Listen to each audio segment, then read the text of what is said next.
Today I'm going to show you something a little bit different, just to show you that it can be done. So there's an interesting optical illusion here. It's not a tripod, it's a dipod.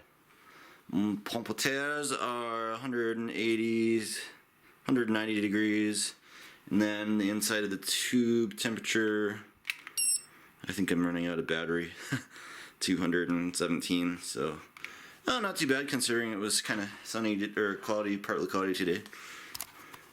Alright, here is the final product.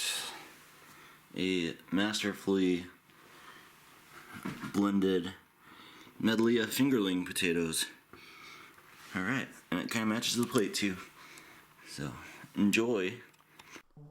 Hey, so if you're thinking about buying a GoSun product, make sure to enter in AMBAS97 for a discount at checkout.